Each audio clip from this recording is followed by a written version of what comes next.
Morning to all of you. Myself Asmiti Singh. I read in class 7 by St. Paul's English School. आज हम लोग पढ़ेंगे SST का chapter 9 जिसका chapter का नाम है सामाजिक परिवर्तन अस्थायी व अस्थायी समुदाय। हमारा टॉपिक है जनजातीय समुदाय। इस काल के जनजातीय समुदायों और वर्गों के बारे में बहुत कम जानकारी उपलब्ध है। इसके कारण निम्नलिखित है। पहला हम लोग है जनजातीय समुदाय कि लोग अपने आशाइयों क्षेत्रों के किसी भी बाहरी व्यक्ति से प्रवेश नहीं करने देते थे। उसके बाद दूसरा है हमारा ये समूह एकांत स्थानों जैसे घने जंगलों, मरुस्थलों, पहाड़ियों और पर्वतीय क्षेत्रों पर रहना पसंद करते थे। ऐसे स्थानों पर इन तक पहुंचना बड़ा कठिन था। यही कारण है कि समाज का मुख्य भाग से कटे रहे तथा अगली संस्कृति को संरक्षित करने में सफल है। तीसरा हम लोग का है जनजातीय समाज।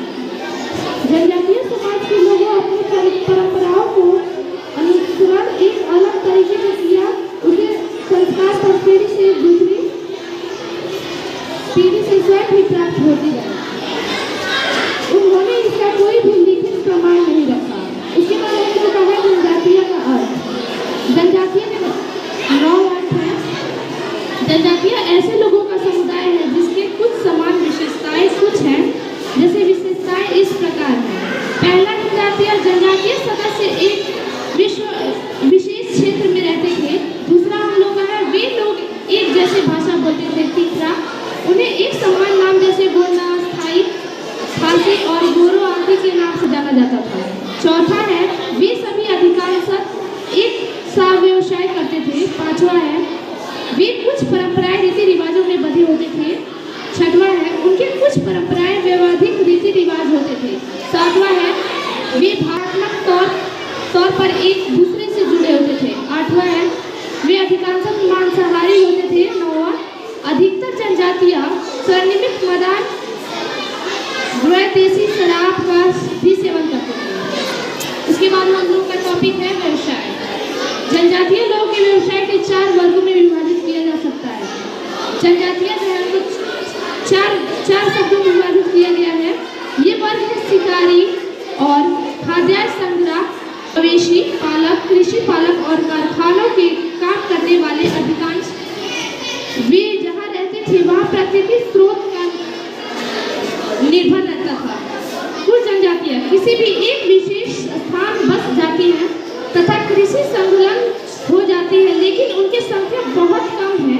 अधिकांश जनजातियाँ भ्रमणशील जीवन की व्यतीत करते हैं, एक स्थान से दूसरे स्थान पर घूमती रहती हैं। कुछ जनजातियाँ लोग अन्य व्यवसायों जैसे अपने द्वार बनाई गई वस्तुएं बेचना, अपने गानों को नृत्य और लोक कलाओं से लोगों को मनोरंजन करना आदि व्यस्त रहते थे।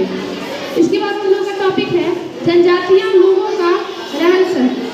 इनका रहन सहन के बारे में हम लोग जानेंगे। अधिकांश जनजातीय लोगों जंगलों के फल, अन्य खाद्यान्न सामग्री एकत्रित करते थे, मवेशियों को पालते और जंतुओं का शिकार करते थे। वे बहुत गरीब होते थे तथा मुश्किलों भरा जीवन व्यतीत करते थे। जो जनजातीय लोग थे वो बहुत ही अलग जीवन व्यतीत करते थे। वे पिछड़े हुए तथा अधिकतर बेरोजगार हैं। हम लोगों का टॉपिक है फिर से सामाजिक समस्याएं। जनजातीय लोग से सामाजिक दशा बहुत खराब है। इनकी संस्कृति का पतन होता जा रहा है। संरक्षण में अभाव उनकी कला में धीरे धीरे नष्ट हो रही है। जब जनजातीय लोग अन्य लोगों को संपर्क में आते थे तो उन्हें वार्तालाप करने में परेशानी होती थी। उसके साथ कई सामाजिक समस्याएं जैसे बाल विवाह और दहेज प्रथा भी जुड़ी हुई है। उनके समाज के दूल्हा दुल्हन के पिता को दहेज देता था। उनके समाज में मतलब जो दूल्हा दुल्हन के पिता थे वो दहेज दिया करते थे। ये लोग अधिकतर अनपढ़ होते थे। ये लोग पढ़े लिखे नहीं होते थे क्योंकि इनके निवास स्थलों आसपास प्राथमिक शिक्षा सुविधाएं बहुत कम होती थी। इसके बाद हम लोग का है अस्थायी समुदाय। ये समुदाय 2 प्रकार के होते हैं, खाना बदसों और भ्रमशील। ये समुदाय किसी एक स्थान पर नहीं बसते तथा एक स्थान से दूसरे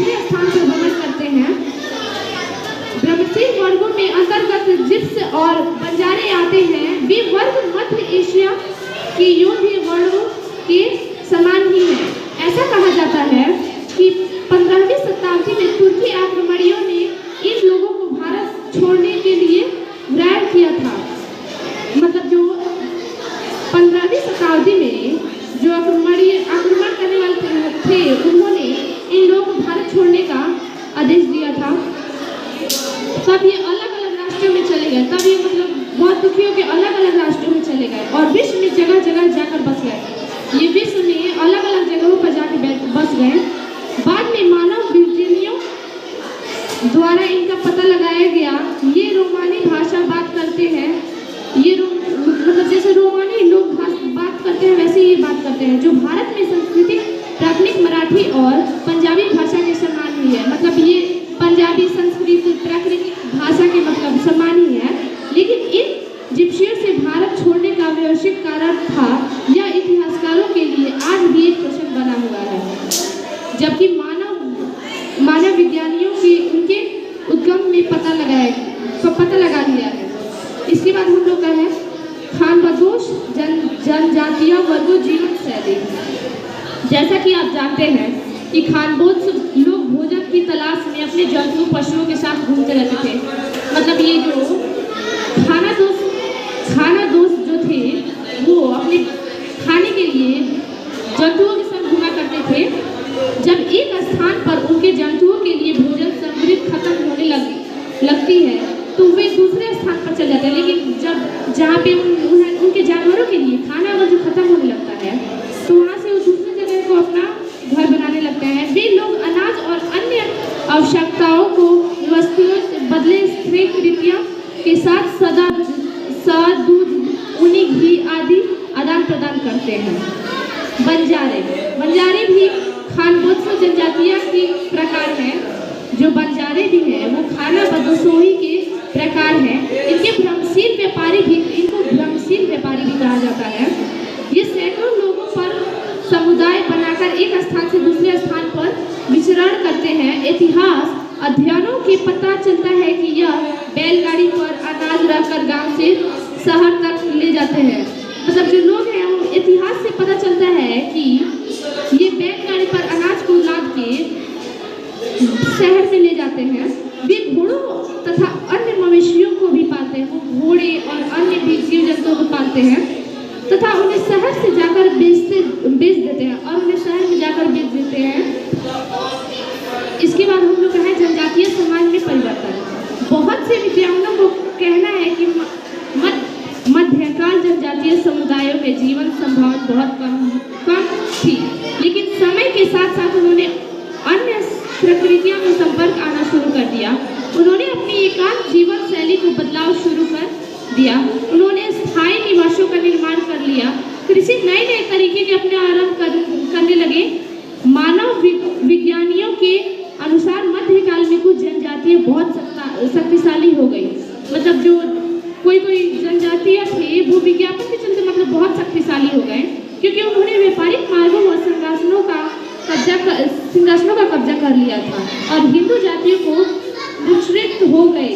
कई जनजातियां रीति रिवाज व समारोह अनुधिक संस्कृति में हिस्सा बन गए। जो जनजातियां थे वो कई रीति रिवाज समारोह आधुनिक संस्कृति में हिस्सा बन गए। मध्यकाल के दौरान कुछ जनजातियां शक्तिशाली हो गई। मध्यकाल के दौरान मतलब कुछ जो जनजातियां थे वो बहुत शक्तिशाली हो गए। उन्होंने वन संगठनों को व्यापारिक मार्गों में निर्णय कर लिया। वोट व अनु ऐसे जनजातीय समूह थे जिनके अपने स्वतंत्र शक्तिशाली राज्यों की स्थापना की। उन्होंने एक जगह की स्थापना की जहाँ की मतलब बहुत वो शक्तिशाली थे। उसके बाद हम लोग का है गुण मध्य एशिया सबसे शक्तिशाली जनजातीय समुदायों में से एक है। गुण शब्द उत्पत्ति तेलुगु भाषा के शब्द में गुण से हुई है। मतलब जो ये गुण भाषा है ये तेलुगु भाषा के शब्द से गुण हुई है, जिसका अर्थ है पहाड़ी। गुण जनजातीय मुख्य पश्चिम उड़ीसा, उत्तरी आंध्र प्रदेश, पूर्व महाराष्ट्र, मध्य प्रदेश और छत्तीसगढ़ में बसी हुई है। प्राचीन काल से ये लोग ऊपरी नर्मदा घाटी और पड़ोसी वन क्षेत्र जहाँ बहुत सारी पहाड़ियाँ में निवास करते थे। सबसे अधिक गुण छत्तीसगढ़ में बसे हुए थे। 20 शताब्दी से अधिक गुण लोग राज्य बस्तर क्षेत्र निवास करते थे। इसकी कुल जनसंख्या 40 लाख है। मतलब जो जनजातियाँ थे वो गोंड राज्य में बहुत ज़्यादा ही निवास करते थे, जिनकी अभी भी कुल जनसंख्या लगभग 40 लाख है। 14वीं शताब्दी में अन्य गोंड लोग बड़े समूहों संगठित होने लगे और फिर से समूह धीरे धीरे रियासतों में बदल गए। मुगल काल में भी कई गोंड रियासतें स्थापित की गई हैं। अकबर के शासन काल में गढ़ कट्टांगा शक्तिशाली रियासतों में एक था। इस राज्य में 50 से अधिक किले हैं। मतलब जो ये राज्य है, इस राज्य में 50 से भी अधिक किले हैं। इस पर दलपत शाह का शासन था। जो इस पर दलपत शाह का कोई राजा रहता था, उसी का शासन था। इसकी मृत्यु में पश्चात अपनी पत्नी रानी दुर्गावती के अपने नवनिर्मित पुत्र नारायण के सहायक रक्षक के रूप में इन राज्यों का शासन संभाला। मतलब जो उनकी पत्नी थी राजा की, वो दुर्गावती, वही मतलब उनके प्रशासन को संभाला। वह गोंड जनजातियाँ की बहुत ऊंचे व्यक्तियों में एक थी। मतलब जो जनजातियाँ थे बहुत ऊंचे व्यक्ति तत्वों में एक थी। वो अबुल फजल के अनुसार दुर्गावती की बहुत बुद्धिमानी और समझदारी से शासन किया।